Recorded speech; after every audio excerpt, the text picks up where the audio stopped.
but the whole objective is to go from this downward spiral of the low hopes or negative hopes and to do an upward spiral for a meaningful life and have purpose and make a difference in the world.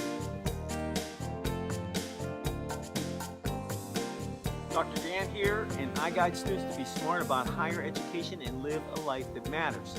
And in this Wisdom for the Week video, we're going to cover the third and final article regarding the Hope Doctor and this hope prescription that we're talking about. And today, the title of this article is Hope Anticipation, Hope Doctor Prescription Part 3. Okay, really complicated, but anticipation, hope anticipation.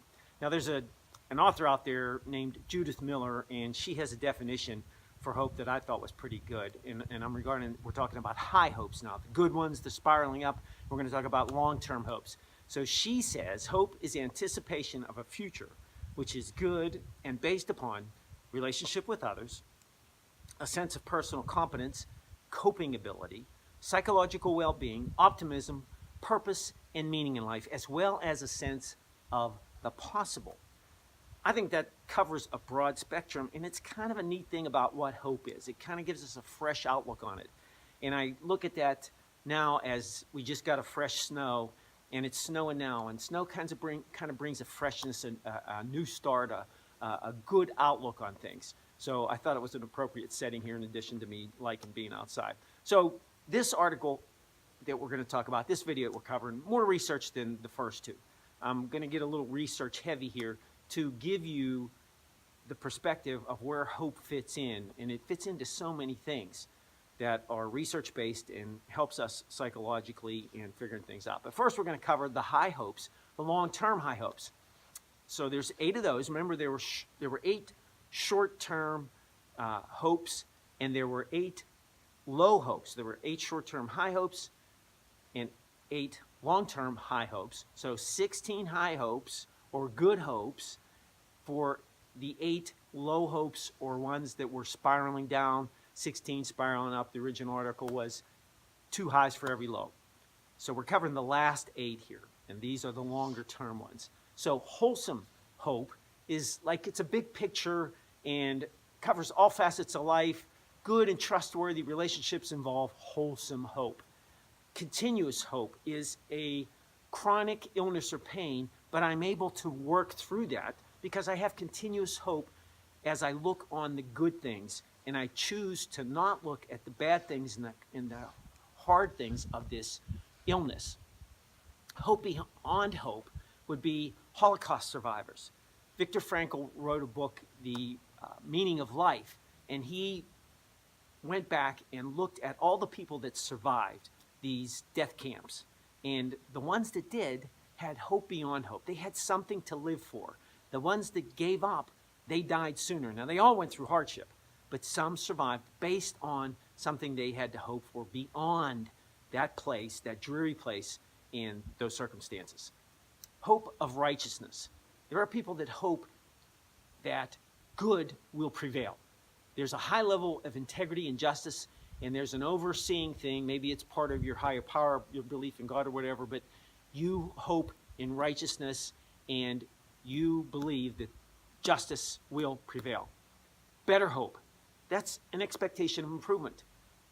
We all like to expect improvement, I think. We all like to grow. And I think the only people that don't like to grow are those that kind of given up.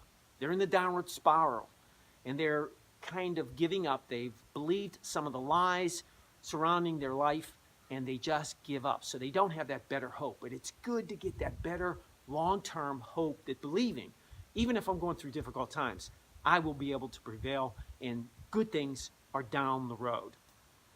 A living hope. That's this ongoing, renewed hope. I get up in the morning, and I have a living hope. I have something to get up for every single day. And I make it a point to choose the good things in life. Future hope. Anticipated delay, but there's optimism that this future hope is coming to pass. A lot of younger people have a future hope of a family one day. I dealt with delinquent boys, and despite the worst of circumstances in their lives, they had a future hope to have a good family. Hope of connected others, the final one of our hopes that we've given labels to. Hope of connected others. We had the group hope back on the short-term high hopes. This is different because the individuals are connected. There's more of a deeper relationship with these other people, and that's even stronger. That's a long-term. That's people that have a heritage. They have a family that they can rely on and go back on. Friendships, long-term relationships in, you see on movies sometimes, in TV programs in the South, there were these towns that everybody knew everybody else, and there was just this long-term connected hope with others.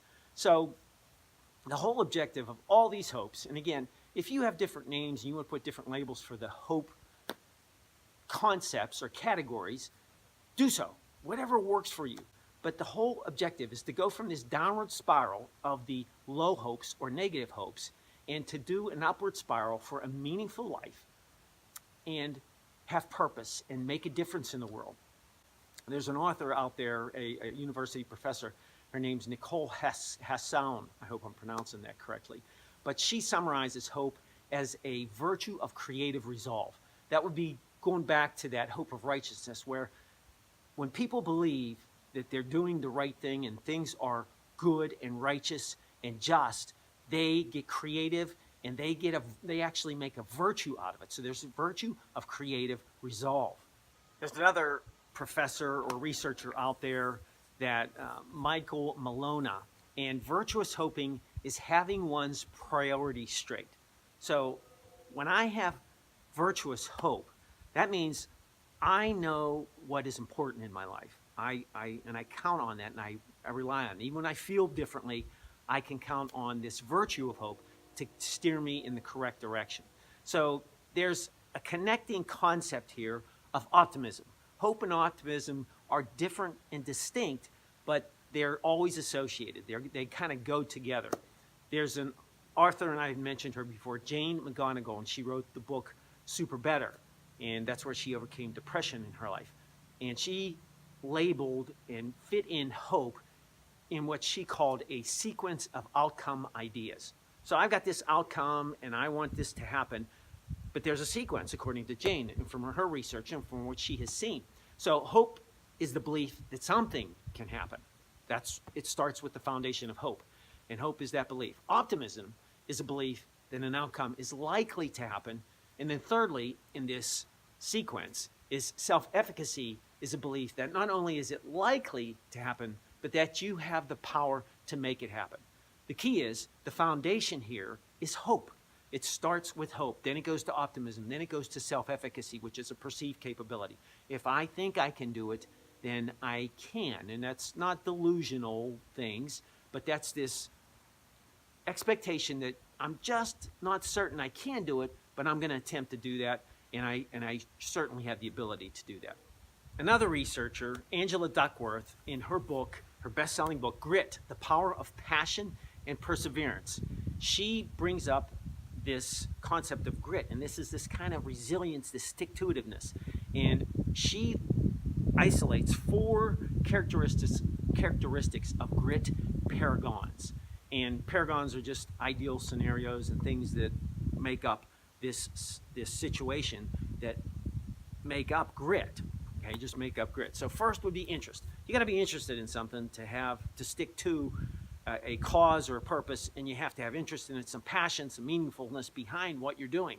Secondly, you have to practice at this activity, this thing that you're doing, that you're persevering toward, moving toward. You need practice, just like you build your muscles and you exercise your muscles to get stronger. Thirdly, you have to have purpose. There has to be a reason to do this. You can't just randomly do something and have grit to do it. You'll give up if there's no real good purpose involved. And finally, what's hope got to do with all this? It integrates all of these. Throughout all of these components, hope is a key factor. So without hope, there's no grit, and we fall short in our lives. We don't reach our full potential. Grit is what gets us through to that full potential. Hope is a part of that grit. And so if we don't have these positive high hopes, then we can fall short on what we want to do. So the summary, the 3 prescription articles only cover the tip of the iceberg of all the things that hope is a key factor for. So I want to encourage you, continue thinking about these different types of hope. The short-term hopes, the long-term hopes that are high hopes, that are good hopes that you can move towards. You can review those in the articles. But the low hopes, or the negative hopes, or the downward spiraling hopes, you have to be aware of those and make sure you're cutting those off as soon as you can. And so I just want to encourage you, if this was helpful, pass it on, review it, look at it, make sure your hope is going towards the high hopes, you're spiraling upward. And so like it, share it on Facebook, pass it on to friends, forward it, and this could help somebody else that is going through some bad things, maybe depressed, maybe have some anxiety. This in no way is any diagnosis for depression or anything like that. It's just a first step to move in that direction of bringing your hopes back up, spiraling upward. So this is Dr. Dan. Know where you're going in life, become the person you were destined to be, and make a difference in the world.